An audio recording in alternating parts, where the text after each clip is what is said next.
Hey, everybody. Thanks so much for joining us today. This is the Victor Brooks Show, and I'm your host, Victor Brooks. We're back here at Third Wheel Podcast Studios on Wilshire Boulevard. Here with Tyler on the buttons today. Thanks for joining us again, Tyler. And it's a special day. Y'all know I'm all about family. You know I'm all about what hits you to the heart, what hits you to the core, what's really real about it. You know, not a lot of the pomp and the circumstances and all of that, but it's all about what makes you feel. And today, my brother from another is here, and I can't express how much it means to me to have one of my mentors and one of my brothers here sharing his time out of his schedule to come by with Vic. And I'm here with Wayne Vaughn, ladies and gentlemen. And thanks, man. Thank you, Wayne. Thanks for having me, Vic. Thank you, man. brother. You know, I'm glad I was able to get over here and hang out with you guys today. And That's just, right. You know. That's right. And I was thinking, man, riding over here, I remember we met through Harvey Muscle Dog Palmer. Yes, sir. You know, and I think that was like 85. I had just come back from Miami. Yes. It was right in there. Right about I 85. Think how small the world is. Yeah. You knew Dennis Nelson. Right.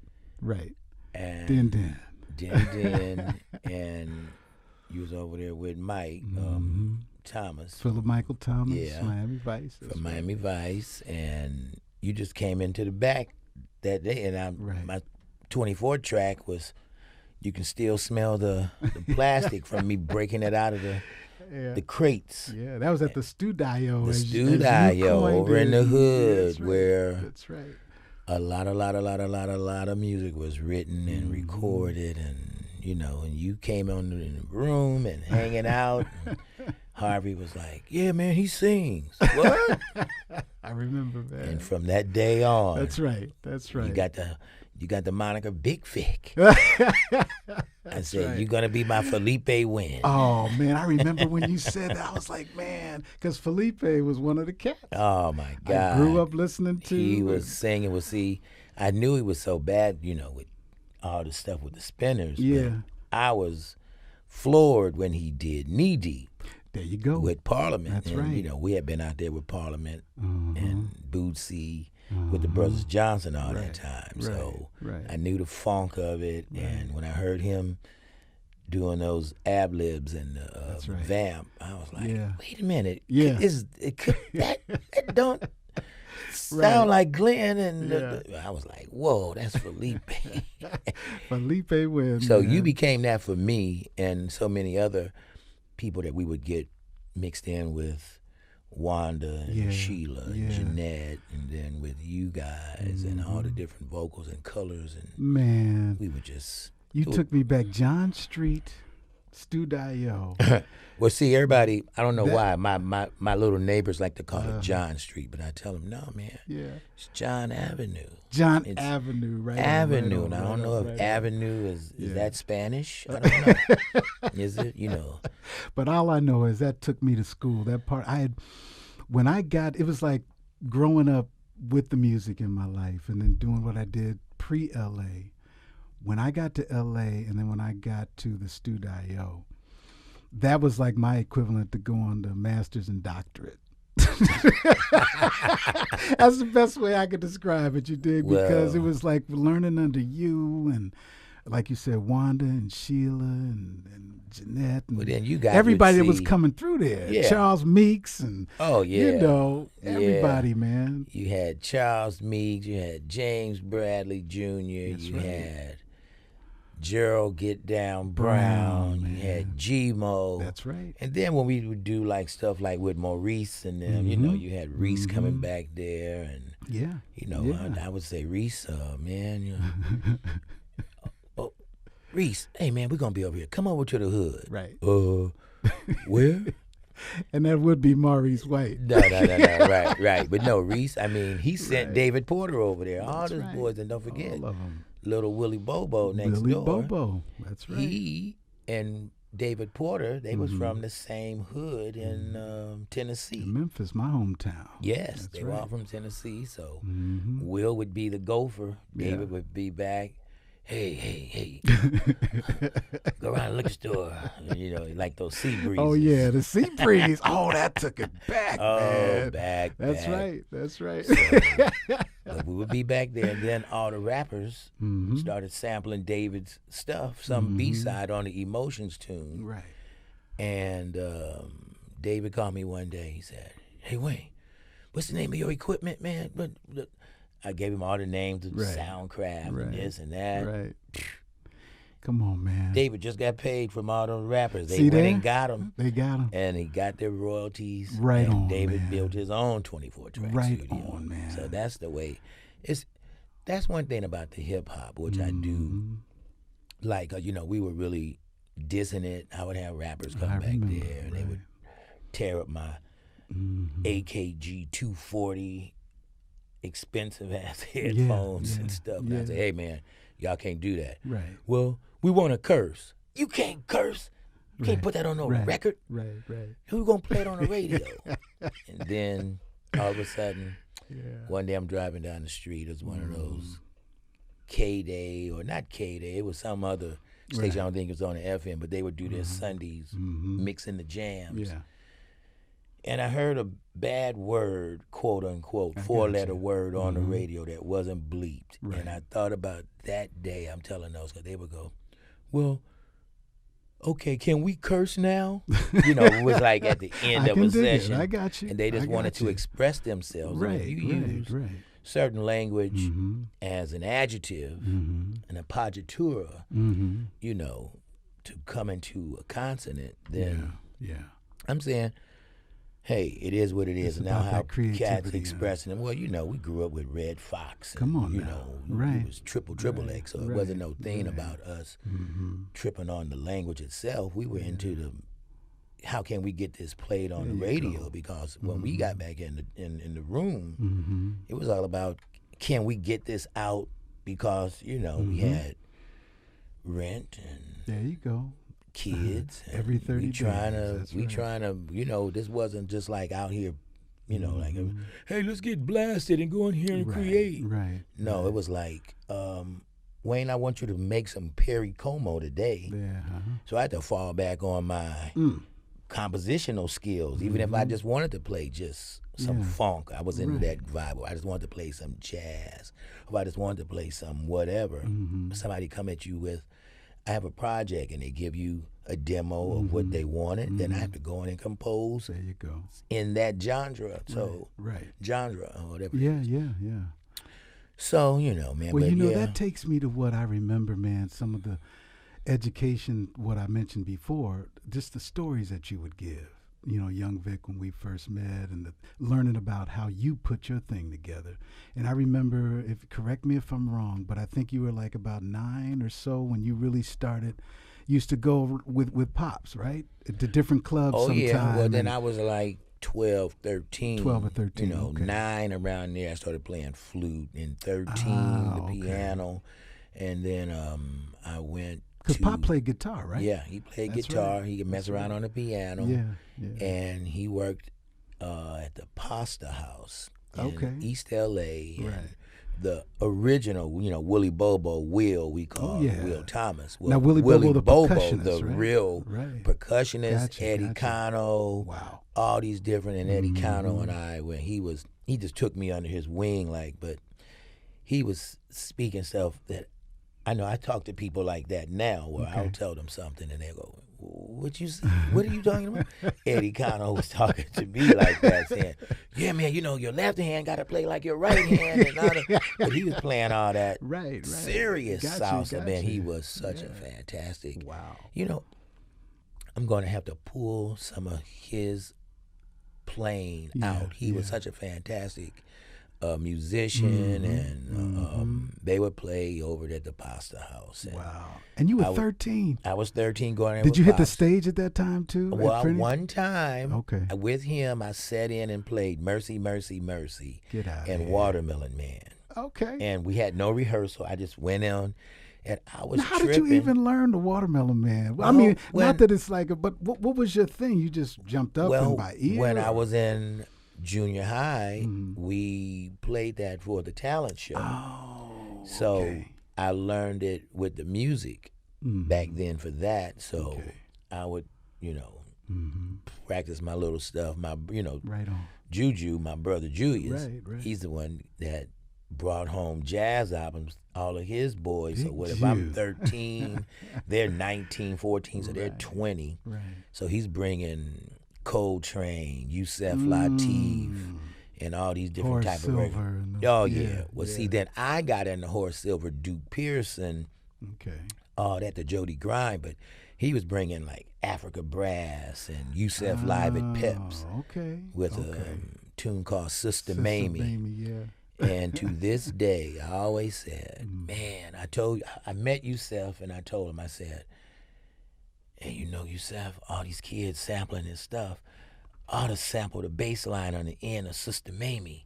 And he said, yeah, my son was talking about that stuff too. And Yusef was already like 80-something then. Right. Playing. I was with Menyongo. Menyongo's another one that would come over. And they were doing a gig. I think it's called the Eclectic Cafe in Venice. Exactly. And Benny Maupin and a bunch of cats, they were all playing, it was Eclectic Cafe, playing eclectically. There you go. Music. That's right. And I was speaking of Sister Mamie with Yusef, and he says, come over here. Yeah. And he showed me the exact instrument. It's some kind of Turkish or some kind of, Eastern instrument that he played Sister Mamie on. But that was cool, man. That was heavy. Yeah, matter of fact, you making me go revisit. I'm going to have to pull that out of the crates and go see what that is. Because I remember I learned the Horace Silver tune, Song of My Father, through Song you. for My Father, yes. That was... And then I start, wait a minute. That intro, I heard that intro before. And then remember Steely Dan had a thing, with his dum, dum, dum. Yeah. Ricky, gotcha. Let me tell you, so many things, success has many fathers, but failure's an orphan. So come on now. When you hear something successful, we would call it like, biting. Okay, right. And Leon Haywood used to say, if Michael Jackson got a hit, I got it. Words to the wise, right?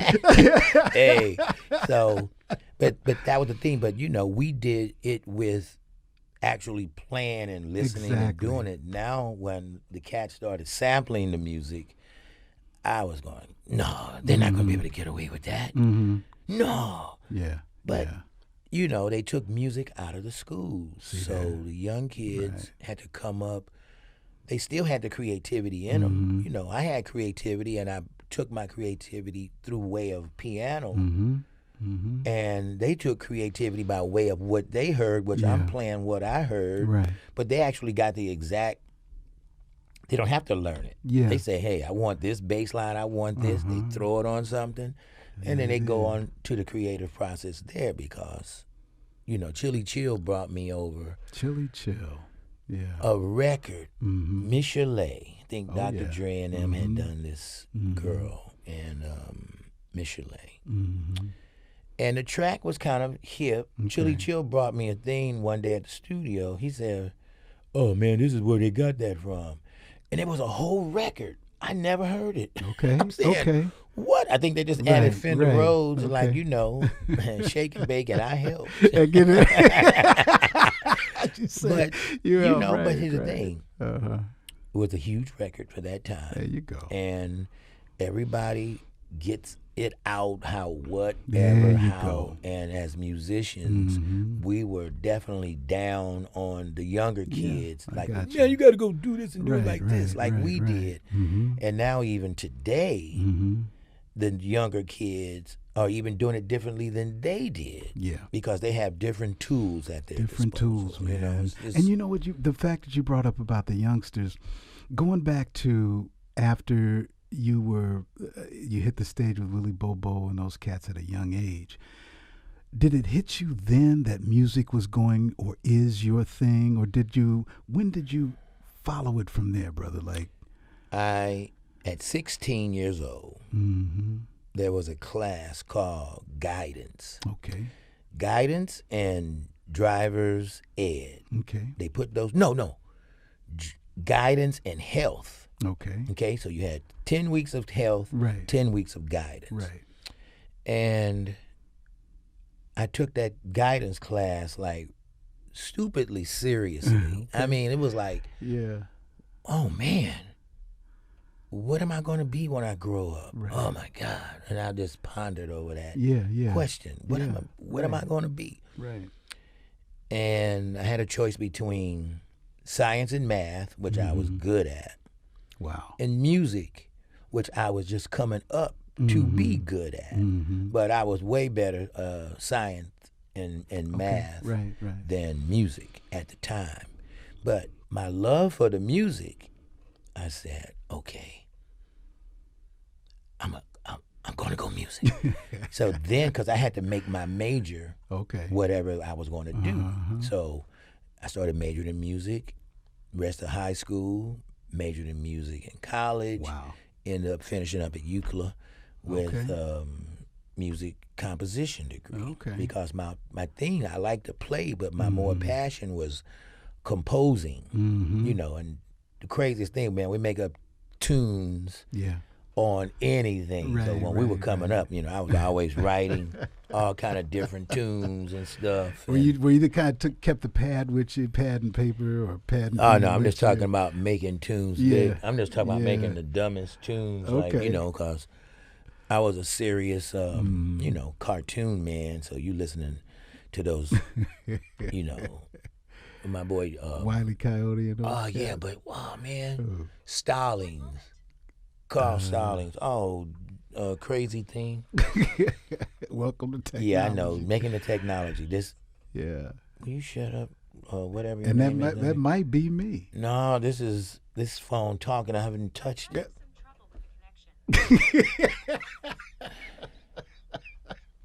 She just want to be included. I said Carl Stallings. She's trying to correct me. Okay, but you know, Bugs Bunny and stuff. So that music was always. It was. But you know what, Chris and I, my brother and I, talk about that Spider-Man heavy jazz influence intro. Well, you know, a lot of the cartoons back then. It was Pink Panther. We were playing the Pink Panther. Heavy. Oh, and then yeah, it was. They were pieces. Oh, and then when I figured out Rocky and Bullwinkle, that was like some Prokofiev or some shit. Got you. All perfect fourth. You know, I'm saying, whoa, who's writing this stuff? But see, you know what I think that has? I know with me and other cats my age who were into music and then made a career out of that, that had an impression on us growing up because that helped to tune our ear at such a young age for what it was to us, you know. When my little kids were growing up, and then was it Ren and Stimpy? Was that the one? Right, that was one in the 90s. Right. And I think that was one of the boys that ended up working over to, I think I knew him for a minute, over at Roland Mother's Ball. Oh, yeah. okay. He was a tech over there, but he was a musician. You know, all the cats, man. Right. Don't forget, like Marlo Henderson, one of the baddest funk guitar players. No doubt.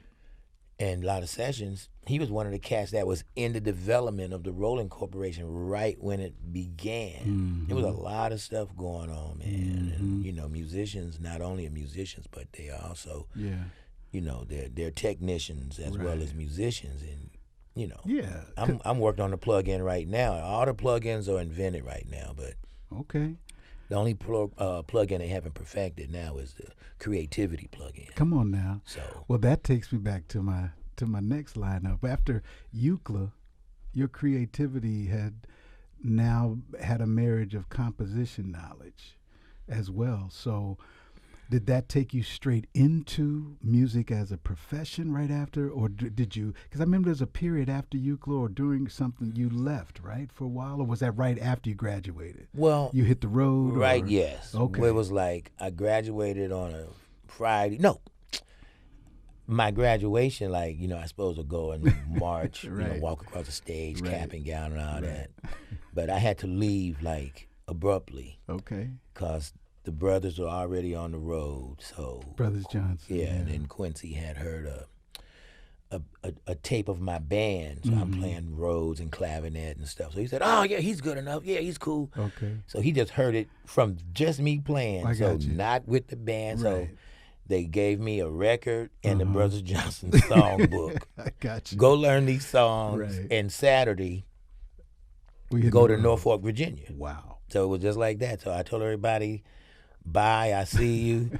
And the next day, I was in Norfolk, Virginia. Check that out. What year was that around, man? 76. 76. May of 76. So I left school early. Had to take all my finals early, and the classes that I was killing in. Professor, you're leaving? Wait a minute. I don't know if I can let you go. I mean, right. I said, man, I got a gig. And the classes that I was like, my music history class, and I was hating music history. Man, it was just like, I began to appreciate it later, but I got you. It was just like, right. See, because UCLA taught music history for 2 years. Okay. Because they were not raising musicians, they were raising music ethnologists. Check that out. They wanted you to become a teacher, not a performer, more when I was going there. Okay. And it was more classically based. It wasn't right there. So how many people going to get in the Philharmonic or any Philharmonic or any orchestra around? So it was very limited scope. And if I hadn't gone to LACC, then I wouldn't have gotten my real roots into the music like I was doing. So when I got to UCLA, I was basically teaching myself what I wanted to know. But see, then the LACC, there were a lot. It was a core of LA musicians out of LACC. Man, you had, your time, y'all were you a had troupe the baddest. together. I mean, you had almost everybody that went to LACC. I call it. They went to the NFL or the NBA. Okay, gotcha. Now in UCLA, not as much. Right. Some, but at LACC you had Janice Marie, Taste of Honey. Wow. You had Raymond Pounds, went straight out Stevie Wonder. Right. You had Michael Stanton, went Stevie. Patrice was there too, right? No, Patrice went straight to USC. Oh, she went to USC. Okay. But I'm saying Michael went to Marvin Gaye, Stevie. Okay. You had John Barnes. He was, right. All the Jacksons and all the stuff that he did, Pointer Sisters. You had Rudy Johnson, who was on Black Jazz Records, which was my first recording label. Okay. Who John Barnes was on Rudy's first album. Okay. You had I'm leaving. You had the drummer that ended up playing for New Birth. Right. Okay. I can't even think of his name right now. But you had Charles Mims, who ended up producing all the Patrice Rushen albums. And fantastic, then a host of many more swingers. Fantastic. But it's just, but coming out of UCLA, it was a great experience, and it rounded me off because it made me do things that I necessarily wouldn't have done. So when we were out with the Brothers Johnson, and I was giving them lessons when we were in Europe the first time. Oh man, that's Gothic right there. Oh man, Beethoven used to groove over here. This is why you're walking around town. Yeah, you're just walking around, and we seeing different architecture. Had to take all these different classes. Right. So it rounded me off. I'm not knocking Euclid. It was a great experience as well. But leaving out of there though, Vic. Going on the road and getting that experience, it led me to what I ended up doing anyway, which was writing and producing more. Okay. Because the road is a great place, but it's a very hard place. Yes, it is. It's wear and tear on your body. And you're living out your suitcase. Yeah. So you have to be measured and paced. If you don't pace yourself, it will burn you out, And it depends on what type of road, because, we learned from the bottom. We had Pete Long, Quincy's manager, Peter Long. Right. What a name. He was about 5'4". No pun intended, right? Right. Gotcha. And he said, "You see that Greyhound? when you get home, he's gonna be sitting down panting like that. Like, you know, he was all like Santa's little helper on The Simpsons. Gotcha. You know, he was all frisky and he said, boy, but one time we left Atlanta, Georgia, and they said we're going to Miami. It was like 13, 14-hour bus ride. I mean, we get to Brazil. You know, we get to Brazil. I was bitching, and it was a 12-hour nonstop. I'm pissed. Right. But, you know, I can dig it. When you're 23, you're out on the road, you're learning, and those days. So we ended up doing from Greyhound buses to flying in airplanes. I mean, private airplanes. Right. We had Earth, Wind and Fire's plane, and they repainted it with the Brothers Johnson and the Emotions. And that's where I met Miss Wanda. Okay. And we threatened every night. Yeah, we're going to write. Yeah, we're going to do some writing. Yeah. But if you didn't know how to play chess and sit back and cool it out, drinking a little wine and have a beer and lock out the world, I didn't go party no more. At 25, I said, Yeah. 25, I was like, I'm done with this. I'm looking for the next thing because. But see, that says something about the essence of you, though, brother. You know, at 25, the road, Quincy Jones piloting the whole, and you're on, you know, Brothers Johnson, music directing, but then at 25, something else hit you. Like, you know, wait a minute. Well, I was noticing, here's the thing. That was Louis Johnson and I, well, that's another thing. All the brothers, and I mean, man, we go back and do, I said, I wish I had an autograph wall for how many people came over to Mama's in the back in the studio. And Louis and I, and we would be in there, all the young bass players. I mean, you got Dale Atkins, you had Ricky Minor, you had Derek Oregon, you had all these people because Ricky Lawson was back there. So we were back there recording. Gotcha. I got a 4-track. Okay? And we could make a 4-track sound like a 16-track. Gotcha. Because we would bounce, but you had to bounce in perfection. And when you erase the other stuff, it's gone. It's gone, man. Now, break down the 4-track recording to the, you know, for some of the audience that may be too young to remember that or even know what that is. They're not going to remember that because my Apple iPhone with GarageBand is 80 million times to the gazillionth power. Right on. More powerful. And what you can do. But back in the day and still in this day, it ain't the toys, it's the noise. The noise, right. You know, that's the way it is. It ain't going to change. So I don't care how much equipment you got and how much fancy stuff. Right. Hey, you're going to have cash. Look at the little girl just won the Grammy of the night. She said, I recorded all this in my bedroom. The year before that, the little girl, talking about, I got best album. This was just an EP. Yeah.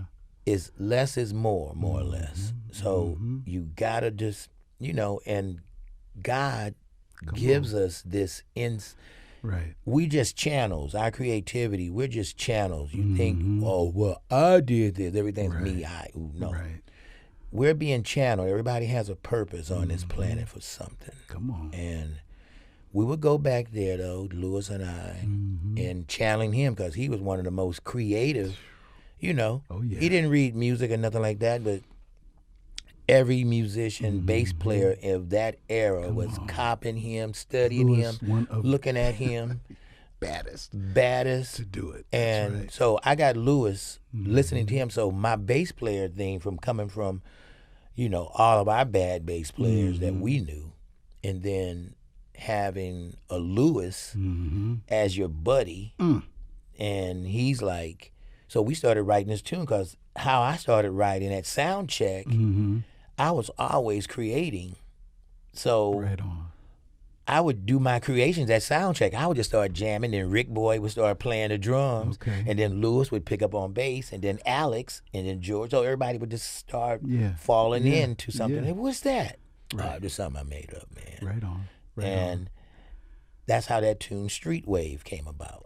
That was a jam tune on sound check. And then Lewis came over, and then Lewis came up with that doom doom doom doom doom doom doom doom to go with the other parts that we had already been playing. Right. I said, Boot, man, that's bad. And I started putting the chords to it and just harmonizing with that. And then Lewis submitted it, and then Q said, because that Blam album was recorded in one night, all the tracks. Really? One night, and I ran. Wow. What is the name of that studio? It's on Fairfax, north of Melrose. And I ran into Harvey Mason at the NAMM. Okay. And we in the bathroom, right? I said, Harvey, man, you was on one of my first recordings. He said, it was not my first, but it was like, with Quincy, it was my first. Yeah. And Harvey remembered the name of the studio. Wow, man, Not it almost came to me. Right? But see, Harvey, I said, Harvey did more sessions than any probably human on the planet Earth. But maybe because he had been to that studio so many times. Okay. But he remembered the studio like that. I'm like, how could you remember that, Harvey? Right. Harvey Mason's another bad cat. Oh, my God. What a musician. And not just a drummer, but percussionist, vibist. Yep. And then when he did, was it Funk in a Mason Jar? He had Jan Hammer and Anthony Jackson on that tune called No Man's Land. If y'all want to go. Come on, man. Sometimes that's one of my takeaway tunes. I just want to, God, shake it off. But you know what? Working with that, brother, what was that period of Quincy? What did you take away that's still with you from Quincy? That evolution of your life, or that inclusion of your life with Quincy? Well, I'm going to tell you. With Q, it was the ability to listen. Okay. To listen. We were in the studio and everybody, hey Q, listen to this. What do you think about this? Oh, Q. And sometimes that will make you go nuts in the studio. Right on. But Q was so chilled in the studio. It was always a pleasure. You know, a lot of times you're in the studio, it's a lot of drama in the studio. Yes, it is. So yes, it is. Learning from Q, this one thing, and also Maurice, calm and creativity was at the forefront, and you get a crew around you that can facilitate different ideas that you may want to execute, but you don't, maybe it's not from you, but it's your idea, and then someone else execute. I got you. So there's definitely a village to make a record. Yeah. It's not just one person. Now there are some one-person records, like a Prince or Stevie Wonder. You know, he was the first guy I ever seen do like a one-man band thing back in 1975, 74. Right. 73. I've been knowing Stevie since 73, 74. But with Q, it was to listen. So I would hear Q would be in there, Bruce Swedin would be doing on the playback, and somebody would go, hey Q, what do you think about this, man? And Q would be in a seat just like this. Music going, and Q would lean back. Guy would whisper something in his ear, Q would go.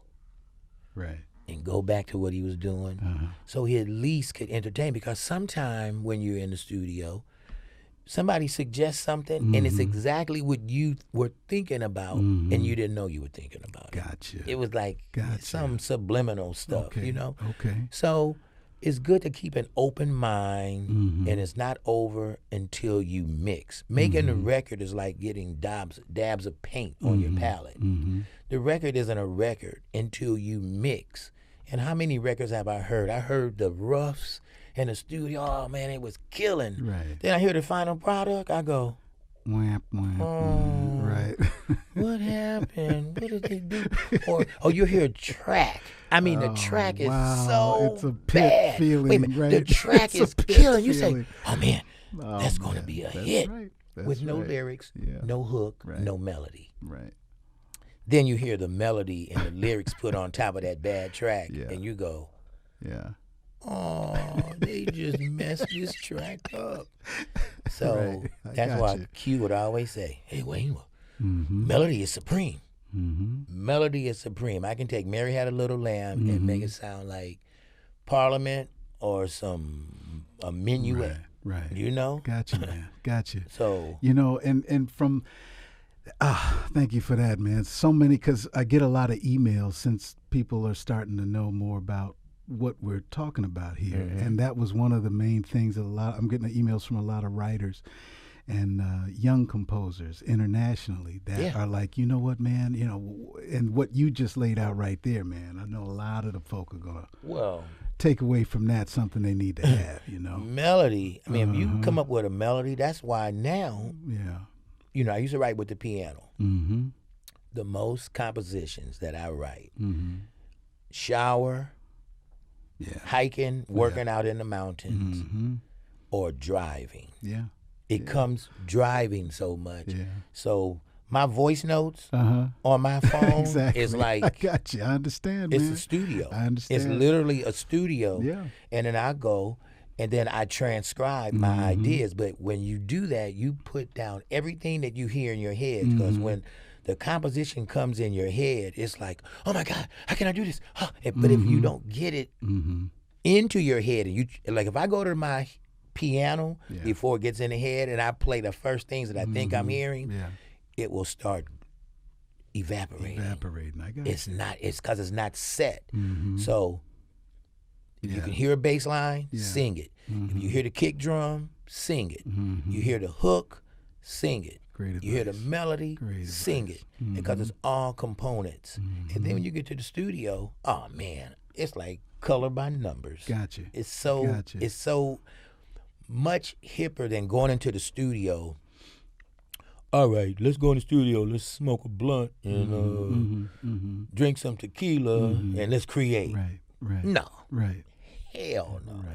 Right. Let me come in there with my voice notes There you go. of some hip stuff that was from another place. There you go. Another space, universally speaking, that dropped on me. I mean, I had a dream the other night of a song, and it was a real song. And I used to wake up and transcribe them. But I didn't on this one, and I can just remember it. And that hasn't happened in a long time. But, see there? And we were actually performing the song, and it was something I was doing on synthesizer. And I was like, oh, man. And I kept, like, before day, and I was like, oh, let me get up. But I couldn't wake up out of the dream. And then when I woke up, it was gone. And I could just say, oh, man, that was original. Oh. But you know what, man? I gotta bring this up here now, too. Perfect time, because one of the highlights, of course, of my life was when you introduced me to Maurice White at the studio. And from that time, I can say it's a blessing to have had that connection with him because of you for his life, you know, the rest of his life. The rest of his life. But what I can remember is what you just brought up now. I can remember him specifically talking about, Vic, you know, it's a spiritual thing. You dig? He said, you know, he said this whole music thing, when he was giving some advice about writing and how I'll have some low points when I'm writing, and then other times it'll be like a rainfall of writing, but just don't stop. And don't close the door to that spirituality that will hit me as long as I'm open to it. You have to be an open channel. Right. So what you're just saying, man, I mean, I consider it a blessing that God put me in the camp at a young age to be around, this kind of a thing, that I could pass it on to these younger musicians when, you know, I'm talking to them, and it's about passing that torch. And that's what this show's about, because one of my biggest platforms is bridging that gap, is because I know how closed I was when the industry changed, when the music changed, when the platform changed. And I had to like sit back and say, now, wait a minute. I don't dig what they're saying. I don't dig what they're playing. It doesn't hit me. It's not feeding me. But what I have to do is give them their prop as an artist. And that's what I give them. And even though I may not buy you, I may not, even remember your name, I may not follow you or whatever, I'm going to still give you your prop as an artist. As an artist, and things change. So this generation, this dispensation of youngsters, they're digging this, and I look at it and go, okay, just like when we were coming up and we were kids and, like Elvis, all the people, oh, you can't look at Elvis. Yeah. And, because he was gyrating and he got it, how that all story went. It's just about each dispensation of musicians' talent. It's the same, but it's different. And it's how they come up with it. And, I have one with my kids right now. This tune, Big Bank, Take Little Bank, right? Okay. And one day, see, I listen. I still listen. I still give it a shot. Can dig it. So I was in the car one day, and I said, I'm going to turn on the radio, because I listen to talk radio mostly, or silence when I'm in the car. And that's how things come to me, because I'm silent in my car. And I'm usually alone when I'm only, anyway. Okay. That's a whole nother story. But right.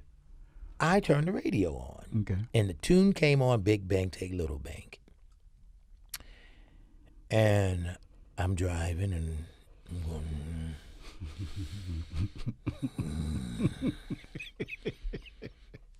yeah. And I said, no. You said you were going to listen. I'm talking to myself in my head as this song was playing. Right. I wanted to turn so badly. Right. But I listened to the whole song. Yeah. And actually, I listened to lyrics last. So since there was nothing to listen to but the lyrics, I listened to certain things. So my CBD got chocolate on it, and Nicki Minaj with her, once you go black, you'll be back again. Yeah. Those little lines, that I was like, that's funny, girl. And I like comedy with the raps, So anyway, I listened to it. Long story short, my little Whitney, that's my 21st century, because Wendy and YN, they're more into where I came from, so they're more in the jazz. Well, Whitney, she's in it. Yeah. All the kids are in everything, but Whitney is more apt to be in the whatever this new stuff is. Right. And I said, so have you ever heard this song? Yeah. I didn't know how popular the song was. I listened to it strictly on my own accord. Okay. And Whitney started telling me about how popular, and she knows it, so she knew what I thought about it. So every time we would have a function, she said, oh, this daddy's favorite song, and she would blast it, right? Right. One day, I got kids from 40 to 25. I'm on the grill cooking. I got the back door open, so the kitchen going all the way from the kitchen to the diner. You know how that long shot. Yeah. They put this record on, Whitney, and I'm cooking, so I go, and they're laughing at me and talking. But then when it got to the lyrical and they was getting into it, every kid from 40 down to there, they knew every lyric to that song. Gotcha. And was doing it, so it would be like me singing Wayne Shorter Speak No Evil solo. I know that every note. Okay, I can sing every note. I can sing Freddie solo. I can sing Herbie solo. And they knew just like I know that. So it's whatever you get up in that nook, in that noggin, to there you go. And I remember another additive you said is if you can keep them dancing, then you know you're on to something. Is that how Let's Groove started? Where did you meet Maurice White? How did you guys meet for the first time? Like, what was that introduction? Through Wanda. We played at the Greek Theater. Okay. And Wanda. Wanda, Emotions. The Emotions. Right. So Wanda, the Emotions were opening up for the Brothers Johnson. Gotcha. So, I'm playing all these keyboards and everything, and that like the tune Tomorrow. Okay. And you playing I'm playing like whoa, like all these different things. So Freddie White told me, he said, yeah, man, we came to the Greek, because I didn't meet Maurice that night. I didn't know that they had come to the show. Okay. So Freddie was saying, yeah, man, we all came to the show because we saw the Emotions, but yeah, we were all like on the side. We were all talking about you on the keyboards. Right. I was saying, what? Oh man, what was, because it was just what we do at that time. You learn the show and we just perform it. So Wanda and I hadn't started writing yet. So right about that time, we started writing, and then we wrote some tunes. And first tune we ever wrote was for Patti LaBelle. Patti LaBelle. Okay. Then the second tune was for Aretha Franklin. Okay. And then we wrote one for Chuck Jackson. Right on. And then we started writing for the Emotions next album. Okay. And then that's how I met Maurice. And that's how I met Marlo Henderson and Roland Batista and all these different boys. Right. And Reese and I, man, we hit it off like immediately because I didn't know how much my reputation had preceded itself from them coming over to the Creek. Right on. So he thought I was a cool young cat, and we were just hanging, and I was on like, oh man, Maurice, man, I patterned my band from college after Earth, Wind and Fire. Gotcha. So without knowing, I had been into training for them for years. From my UCLA days, my band, like we went to see them in 1974 at the Hollywood Bowl. Okay. They changed Shining Star, and we would play Shining Star with no tape, no nothing. Right. I listened to them play that arrangement of Shining Star, the new version. Right. I left the Hollywood Bowl.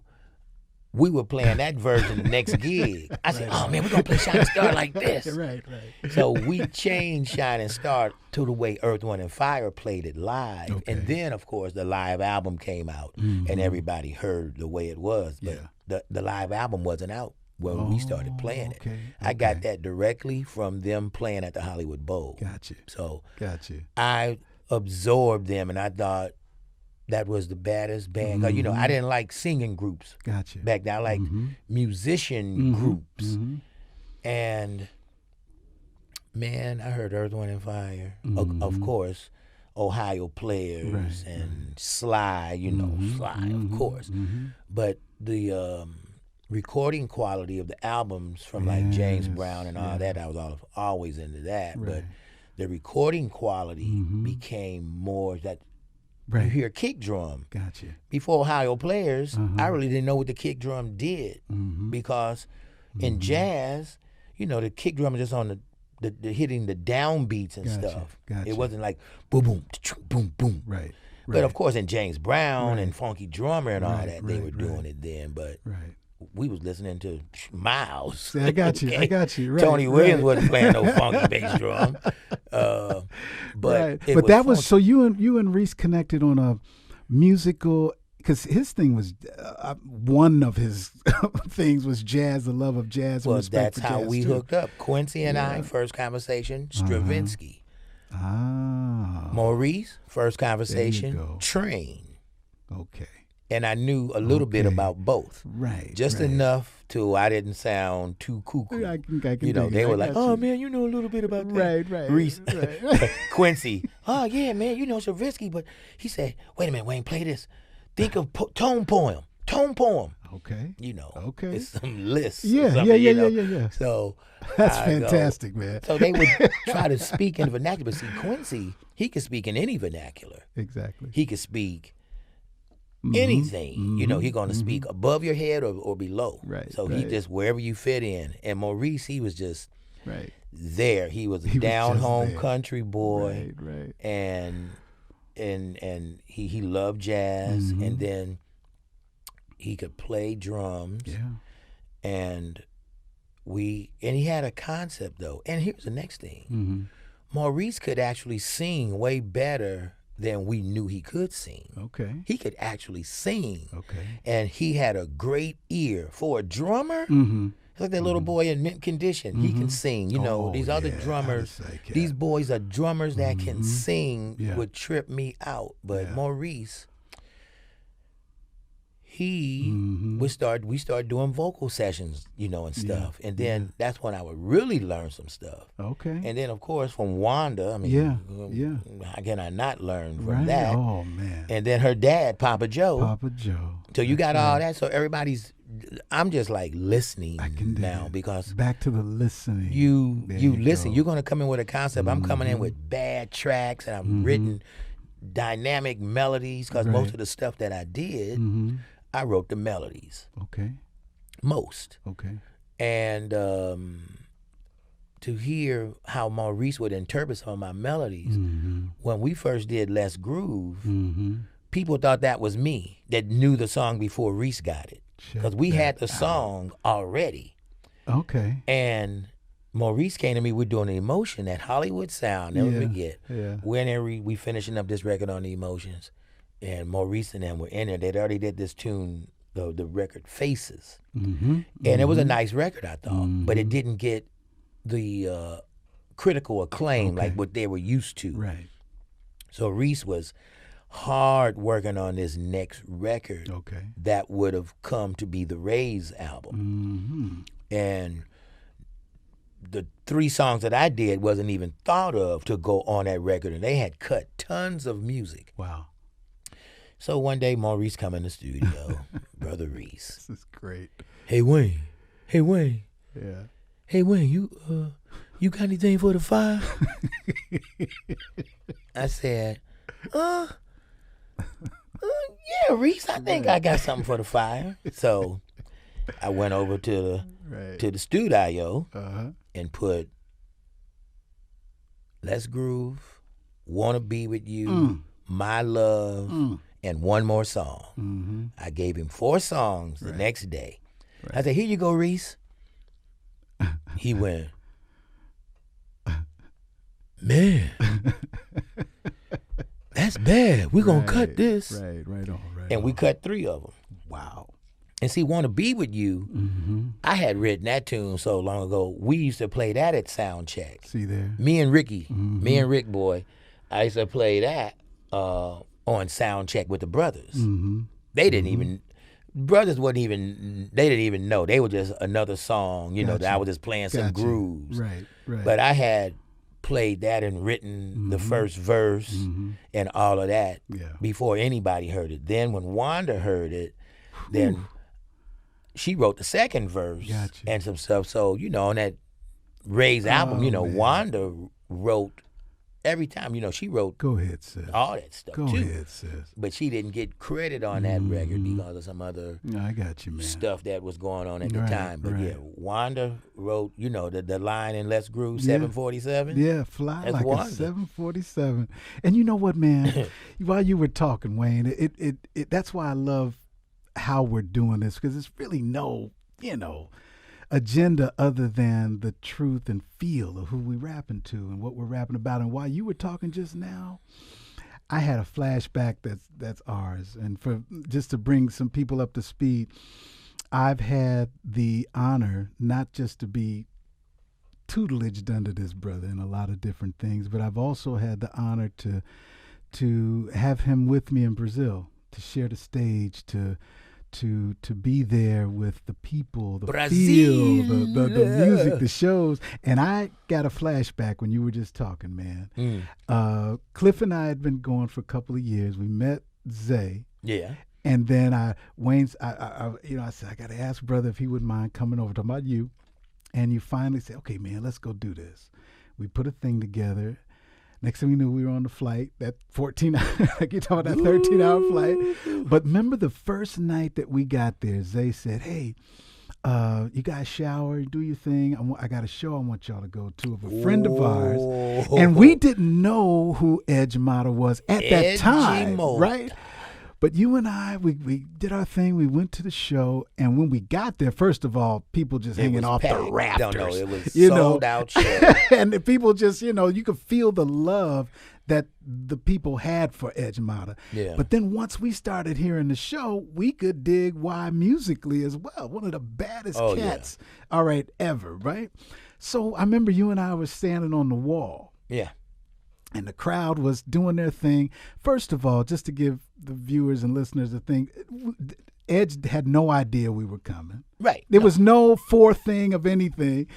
And it was just his show. Mm-hmm. So he fell into the vamp of the show. And you and I standing against the wall, and all of a sudden we hear down, down, down, down, down. That which he's doing vocally, the vocoder, right? No. Check this out.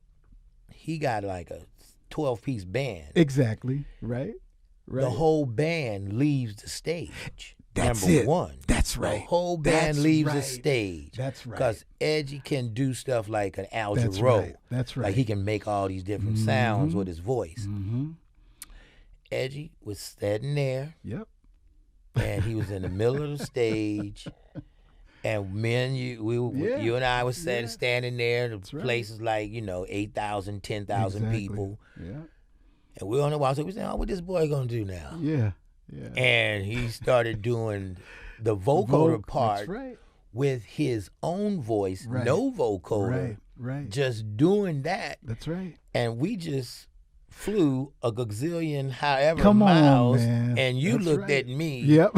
And you went, huh? Exactly. And how many times, like we'd be in Venice Beach and Big Toe, the boy, he'll play it. We'll go somewhere else and karaoke is playing it, or we'll be on an elevator. They got it orchestrated with bassoons and oboes. And it's just like, and then the time you and I, EMAC, we were in some market at 3 in the morning, a.m. Here it comes on Muzak. Right.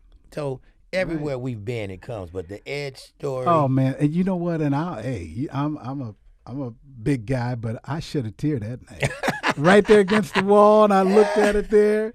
I said, "Look at this, man." So it just brings me back to the whole thing of the beauty, the importance, the necessity of creativity, and what we have as artists to give to the world. And your list of creativeness, to give another word to it, if that's, your list of music you've given to the world, the knowledge you've given, the love through your art that you've given to the world, is standing the test of time on all continents.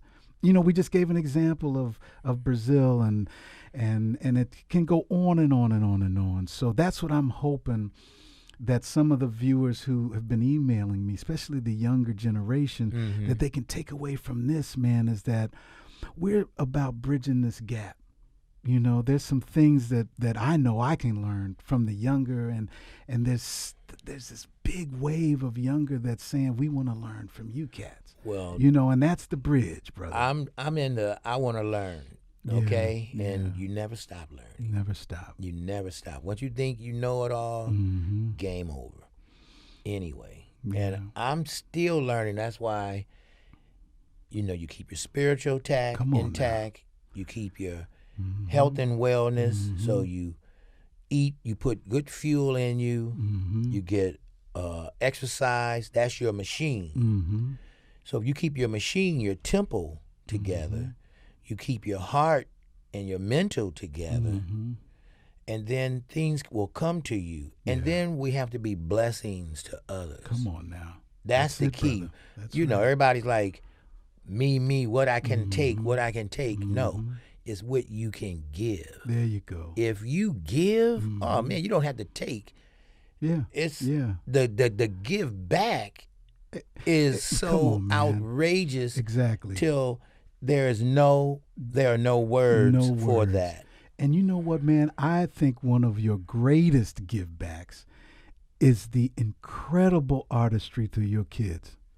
3 generations of groove. Come on, man. Wendy, Wyann, Whit, Lil Warren, man. I mean, these you're raising some, not just artists, but you're raising some revolutionaries through art. Well, I'm so proud of. I remember them from Pigtails Up, but congratulations, you and Wanda, man. Y'all are like passing that torch. Well, what I love, they always bring the youth of America back to me. Yeah, and I had a lot of young men, especially, and they don't have dads. And then Wyann, especially, she'll go,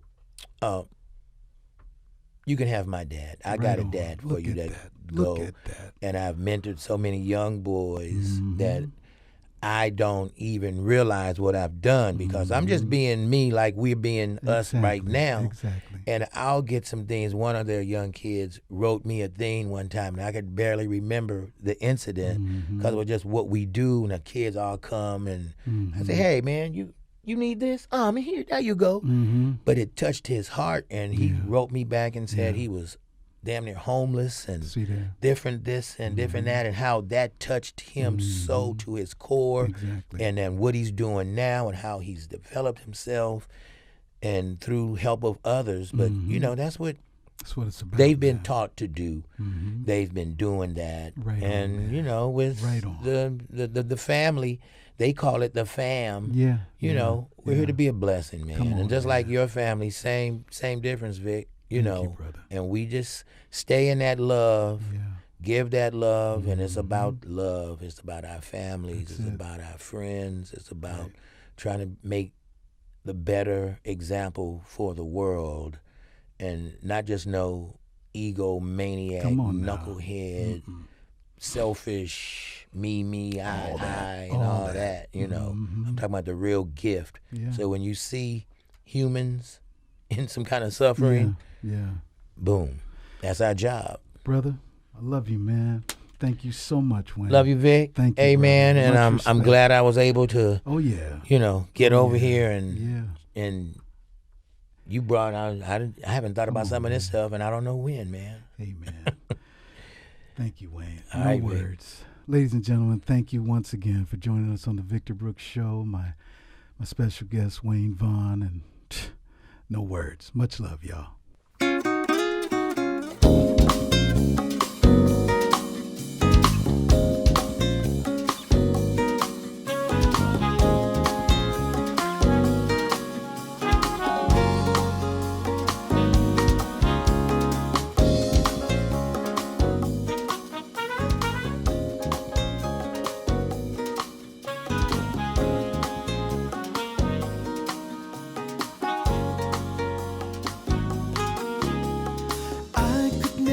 Stand another lonely day without your hand to lead me through this never land of joy.